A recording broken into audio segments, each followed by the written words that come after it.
O terror sempre foi usado para espiar dores, dilemas e medos das nossas realidades. Seja explícita ou implicitamente, de maneira divertida ou mais cerebral, o terror é político, e são nesses casos que ele se torna mais assustador do que nunca.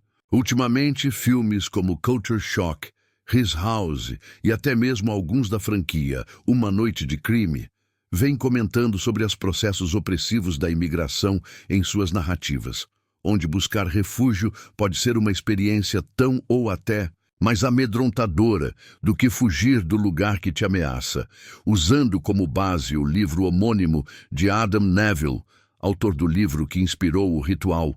O novo terror da Netflix, Ninguém Sai Vivo, adapta o enredo de Casa Mal-Assombrada para um contexto sociopolítico bem diferente do original. Logo, a adaptação ganha novas nuances ao posicionar a protagonista como uma imigrante ilegal do México nos Estados Unidos. Após o falecimento da mãe, Ambar, interpretada por uma empenhada Cristina Rodlo, resolve recomeçar sua vida do zero, arrumando um emprego que ignora sua situação e alugando um quarto barato em uma pensão que só aceita mulheres sob a gerência do intimidador Red, Mark Menchaca. À medida que as noites se passam, a jovem percebe que há algo de muito errado no lugar e talvez seja tarde demais para escapar com vida. Fantasmas saídos de um filme do Mike Flanagan marcam a primeira metade da história, que opera num ritmo slow burn à medida que estabelece a realidade de Ambar como uma imigrante não documentada. Quando introduzidos, os elementos sobrenaturais não são um destaque, principalmente ao reconhecermos a postura cansada desse subgênero atualmente. Pegadas isoladas, sombras desfocadas no fundo e alguns jumpscares falham em empolgar.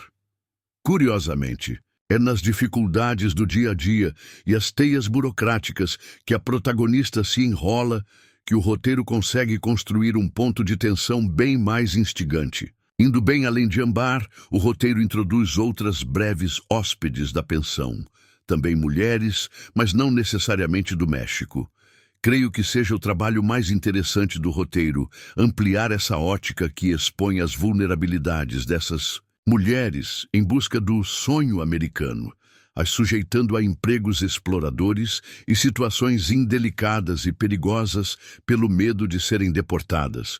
O filme constantemente expõe reportagens televisivas sobre prisões de imigrantes. Existem alguns paralelos, ou talvez influências, com o já citado terror da Netflix, O que Ficou para Trás, His House, um excelente conto sobre os terrores de refugiados. Assim como ele, existe uma opressão sistemática que vem além do lado sobrenatural da história, fazendo com que seus personagens fiquem entre a cruz e a espada. Mas ao contrário dele, Ninguém Sai Vivo tem dificuldades em conciliar as duas personalidades da trama de maneira criativa. Pelo menos nessa primeira hora. Quando o terceiro ato chega, elevando os riscos e trazendo elementos mais ousados, é uma surpresa, pois se difere bastante do tom usado até então. Subversão, talvez. A questão é que, sem dúvidas, essa é a melhor porção do filme, brincando com o fio narrativo e apresentando a entidade por trás dos eventos que ocorrem no edifício, algo que poderia ter saído da mente do Del Toro, até terminar numa ambígua, mas ressonante cena final. A curta duração de Ninguém Sai Vivo, que nem sequer bate os 90 minutos, funciona tão contra quanto a favor dele mesmo. O roteiro tem coisas a dizer, e ainda que poderia ser mais polido em certos pontos, consegue passar a mensagem adiante e funciona por saber ir direto ao ponto, principalmente na segunda metade, onde entrega uma boa dose de terror amarrada num final satisfatório, que eleva a experiência o suficiente para não deixar um gosto amargo na boca. Dentro do vasto catálogo de filmes de terror, existe um campo dedicado a histórias alternativas meio cults, cujas produções elaboram histórias que não necessariamente precisam fazer sentido, desde que haja uma grande ameaça à vida dos protagonistas.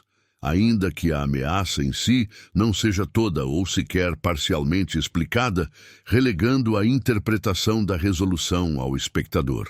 Ambar Cristina Rodlo é uma jovem mexicana que passou os últimos anos cuidando da mãe, que sofria de uma doença terminal. Após a morte da mãe, ela migrou para os Estados Unidos ilegalmente, onde trabalha em uma empresa como costureira. Sem muito dinheiro e sem documentos, Ambar aceita ir morar em uma casa que aluga quartos para moças. Tudo ia bem até o dia em que ela começa a ouvir choros e vozes vindos na direção do porão da casa. E o que antes parecia ser um bom negócio, para economizar no aluguel, rapidamente se transforma no pior pesadelo desta jovem sozinha em um país estrangeiro que não pode sequer pedir ajuda à polícia dada sua condição ilegal. Com cerca de 1h30 de duração, Ninguém Sai Vivo é dividido em duas metades bem claras. Os primeiros quase 50 minutos são dedicados a construir a história sofrida desta protagonista ilegal. Então, essa primeira metade fica essencialmente fazendo flashbacks das visitas que Ambar fazia à mãe e contando o dia a dia da jovem no trabalho, com suas dificuldades para conseguir uma carteira de identidade falsa ou um adiantamento de seu patrão. Esta primeira parte literalmente poderia ter sido resumida em 10 ou 15 minutos de pano de fundo. Porém, o roteiro de John Croker e Fernanda Koppel, baseado no livro de Adam Neville, se estende demais nesta parte, deixando evidente a falta de história para corroborar o prometido terror. Studito, dá para o espectador simplesmente ler esta crítica, pular a primeira metade do filme e ir direto para o que realmente importa. O terror em si, que começa a dar as caras lá por volta do minuto 50 do longa. Quando este momento finalmente acontece, é até legal ver as aparições que Ambar passa a ver pela casa, mas ficou faltando mais conexão entre a suposta ameaça e a construção do suspense que passa a abraçar a protagonista no filme de Santiago Menghini. Entretanto, o final do longa traz uma resolução alternativa, bem estilo filme de terror B de festival, que passa na sessão da meia-noite para o público jovem que se veste de preto. Ninguém Sai Vivo não é exatamente um bom filme de terror, não dá susto e não convence com sua história, porém traz uma entidade bizarra, grotesca e cheias de símbolos que são prato cheio para interpretações subliminares. Em suma, não é o tipo de produção autoexplicativa e agradará mais a galera que curte terror fantástico e trash. Mais adiante, há um diálogo complementar bem didático na ocasião, em que a protagonista questiona Red a respeito dos motivos que ele teria para matá-la. Red explica que os irmãos voltaram para casa no momento em que Becker ficou doente. Precisando de ajuda para pagar as despesas médicas, eles procuraram o pai, professor Arthur Wells, que por dedução trouxe a descoberta desenterrada no México para seu porão. Mas acabaram descobrindo uma verdade terrível. Ele estava envolvido no sumiço de várias garotas que seriam ofertadas para a criatura que habita a caixa. Quando percebem que a mãe também foi sacrificada, os irmãos se livram do próprio pai, fazendo um favor ao mundo. Red conta que quis ir embora imediatamente da casa, mas foi convencido pelo irmão a reformar o imóvel. Contudo, assim como o patriarca, Becker sentiu uma conexão com a caixa de pedra. Em pouco tempo, ele estava oferecendo garotas, enquanto, milagrosamente, sua saúde começava a melhorar. Obviamente, as vítimas mais fáceis eram imigrantes ilegais, já que não teriam sua falta notada imediatamente. Vale destacar uma outra sequência anterior em que Ambar invade o escritório dos Wells.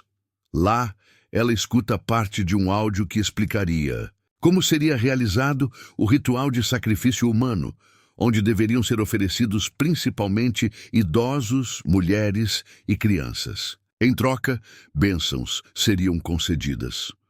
Ainda sobre a mesa, ela encontra um livro chamado Primeiros Rituais da Mesoamérica.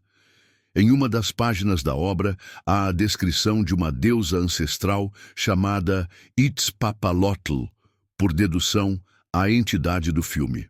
Interessante que o personagem é uma adaptação dos roteiristas para uma deusa que realmente pertence à mitologia asteca e originalmente teria a aparência de esqueleto e governaria um mundo paradisíaco chamado Tomoachan. O nome Itzpapalotl significa algo como mariposa com asas de obsidiana.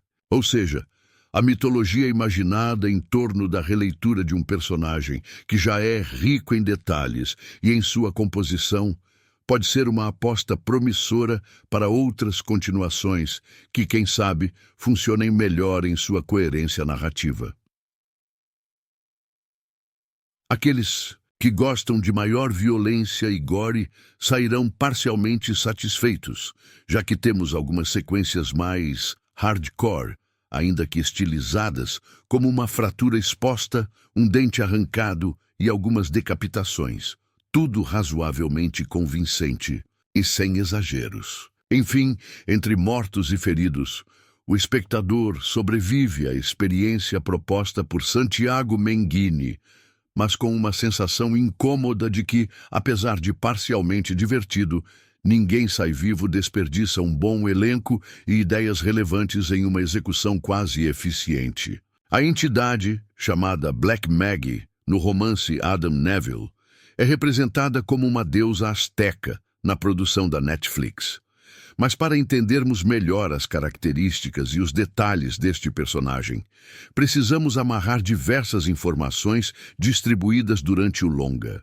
A primeira pista é dada na introdução de Ninguém Sai Vivo, antes mesmo dos créditos iniciais. Nesta cena, vemos filmagens datadas de 1963 que mostram uma expedição arqueológica encontrando as ruínas de um templo no México. Escavando o seu interior, a equipe se depara com uma caixa de pedra rodeada por esqueletos sem o crânio. Inscreva-se no canal, comente e curta.